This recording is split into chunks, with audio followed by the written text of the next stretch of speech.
గజం స్థలం కొనాలంటే కొనలేని సిచ్యువేషన్. అందుకే అందుబాటులో ఉండగానే కొనుక్కుంటే ఆ తర్వాత దానికి రెక్కలొస్తే ఆకాశంలో విహరించవచ్చు. ఇవాళ అలాంటి భూమి గురించే మీరు తెలుసుకోబోతున్నారు. స్థలంపై పెట్టుబడి పెట్టాలి అంటే హైదరాబాద్ నుంచి బెంగళూరు హైవేకి వచ్చేయాలి. బెంగళూరు హైవే మీద షాద్ నగర్ ఉంది. ఈ షాద్ నగర్ ఒకప్పుడు గ్రామ పంచాయతీగా ఉండేది. ఇప్పుడు మున్సిపాలిటీ లెవెల్కి వచ్చింది. షాద్ నగర్ మరో హైటెక్ సిటీగా మారనుంది. ఎందుకంటే దీని చుట్టూ 3 ఇండస్ట్రియల్ ఏరియాలు, ఒక పోలేపల్లి సెస్ ఉన్నాయి. షాద్ నగర్కి దగ్గరలో కొత్తూరు, నందిగామ విలేజెస్ ఉన్నాయి. ఈ 2 ఇండస్ట్రియల్ ఏరియాలుగా ఉన్నాయి. అలాగే షాద్ నగర్కు దగ్గరగా బాలానగర్ ఇండస్ట్రియల్ ఏరియా ఉంది.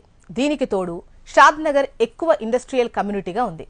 దీనికి తోడు షాద్ నగర్లో Amazon data centre, Microsoft, MSN pharma, Natco pharma, LV Prasad eye institute ఇవన్నీ కూడా ఉన్నాయి. షాద్ నగర్ పక్కనే శంషాబాద్ ఎయిర్పోర్ట్ ఉండటం ప్లస్ పాయింట్.